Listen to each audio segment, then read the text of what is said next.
Voilà, alors la suite, c'est simplement essayer de rediriger tout ça, c'est-à-dire envoyer la sortie ailleurs et reprendre l'entrée d'ailleurs que le clavier. Alors par exemple, le plus simple, ce serait un fichier. Hein. Alors on voit bien que quand on fait ls, on a toute une liste de fichiers. ls-l, il y en a même qui contiennent quelque chose. J'ai par exemple un fichier qui s'appelle fiche, qui contient déjà quelque chose. Il contient 189, oui c'est pas énorme. Bon, on va essayer de voir ce qu'il contient, mais je crois que c'est d'autres optimaux. Si je vais relire les données là-dedans, je peux faire par exemple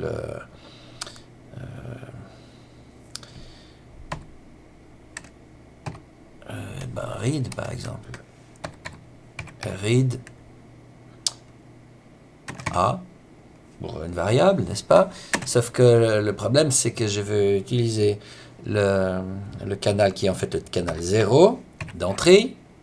On peut, si on veut enlever le numéro 0, enfin bien, qui doit venir du fichier fiche. Et puis ensuite, je vais faire echo $A. Et puis bin. Pourquoi est-ce que ça a pris le petit mot bin? Parce que si on fait le premier mot de ce fichier, c'était ça, fiche. Donc il a allé chercher le premier mot là-dedans. Le problème, c'est que si par exemple on continue, read ça, echo A, bin. Bin, c'est bizarre quand même, on a toujours le même mot. Mais c'est assez logique parce qu'il relie le premier mot chaque fois, n'est-ce pas? Puisque chaque fois qu'on fait une commande read, eh bien, ça réouvre le fichier et puis ça reprend le premier mot. Évidemment, il y a une autre technique pour ouvrir un autre fichier, c'est-à-dire autre chose, et puis lire la suite du fichier. Maintenant, la redirection pour la sortie, c'est le canal numéro 1. Si je fais echo coucou, et puis que je dis que le canal 1, qui est le canal de sortie, je peux enlever le 1 éventuellement parce que par défaut c'est toujours 1, va dans le fichier result. On ne voit plus rien à l'écran. Pourquoi? Parce que ça a fabriqué un fichier qui s'appelle result, que vous voyez là, n'est-ce pas? Et puis que ce fichier contient le mot coucou, bien sûr. Et ensuite, si je recommence, puis que je fais echo, autre chose que coucou, machin,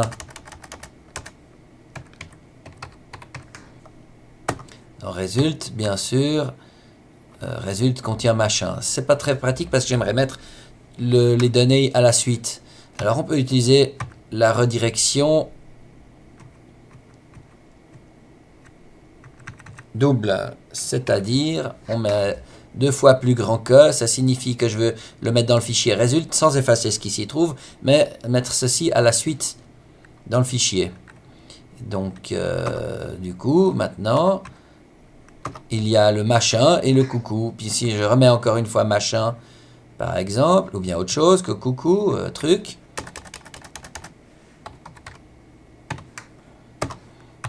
eh bien, résulte contient machin, coucou, truc. Voilà. Ensuite, évidemment, on peut créer de nouveaux canaux. Alors, pour le moment, on a dit qu'il y avait le canal 0, 1 et 2. N'est-ce pas? Ah tiens, on va essayer de faire le canal 2 aussi, on n'a pas fait. Le canal 2, on peut par exemple décider qu'on fait on ne veut pas voir les erreurs.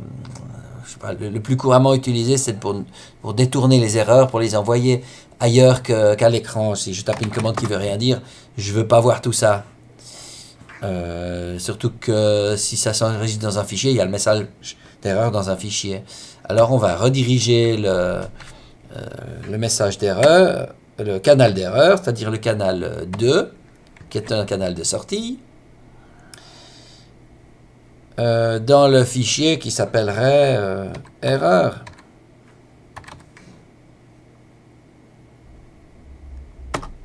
Effectivement, il n'y a plus de message d'erreur quand on fait ls. Il y a un fichier erreur. Vous le voyez là. Et puis si je fais cat erreur, j'ai ça. N'est-ce pas? Commande introuvable. Voilà. Ok, maintenant on va essayer d'ouvrir un nouveau canal. Alors pour ouvrir un nouveau canal, il faut faire...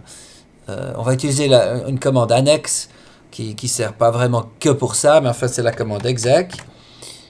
Je ne vais pas trop chercher à savoir pourquoi cette commande, mais enfin c'est une commande qui exécute un terminal, c'est-à-dire qui exécute une commande. Et puis enfin on peut lui demander d'ouvrir un canal numéro 3, par exemple en entrée, et puis mettre un nom de fichier. Alors j'ai un fichier qui s'appelle fiche, je crois. Oui, il est là, c'était mon fichier que j'avais tout à l'heure. N'est-ce pas? Alors, cette commande dit que, bah voilà, maintenant j'ai le canal 0, 1, 2 et le canal 3 qui sont potentiellement utilisables. Alors, à ce moment-là, je vais donc décider que je vais faire un... Comment je vais faire ça? Je vais faire une lecture, donc un read. Read de la variable A. Et à ce moment-là, au lieu de lire au canal d'entrée, je dois faire une redirection du canal d'entrée. Comme la commande read ne me permet pas de spécifier où je dois faire le read, je dois utiliser l'astuce suivante. C'est-à-dire, je mets que le canal 0 d'entrée doit être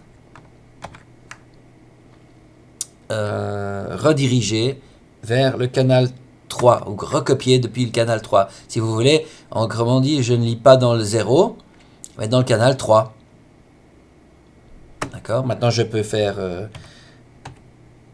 écho de l'art A. Hop là, j'ai tapé quoi? Echo. Voilà, j'ai bien bin. D'accord? Maintenant, je peux continuer à faire un read, puis le mettre sur la même ligne d'ailleurs. Écho de l'art A. Puis j'ai le mot fiche. En fait, chaque fois que je fais une lecture, j'ai la suite. Je lis la suite. Donc la ligne suivante du fichier. Et comme mon fichier a un certain nombre de lignes, je peux continuer un bon moment. Au bout d'un moment, le fichier sera vide, puis il n'y aura plus rien. Puis si j'en ai marre d'ouvrir ce fichier, je peux clore le fichier en faisant...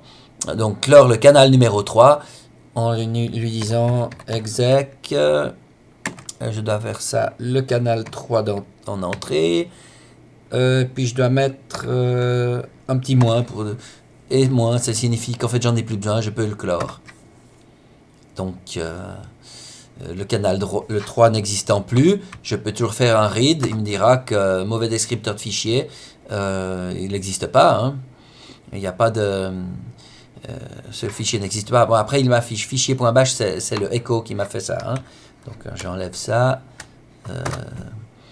Ça me met juste mauvais descripteur de fichier. Il n'y a pas de fichier numéro 3, de canal numéro 3 existant. Donc pour résumer, nous venons de voir le plus petit que, le plus grand que, avec le numéro du canal devant. Et puis le et qui nous permet de rediriger les canaux les uns sur les autres ou sur autre chose. Ok. Voilà, je crois que c'est déjà pas mal pour aujourd'hui. Il ne reste plus qu'à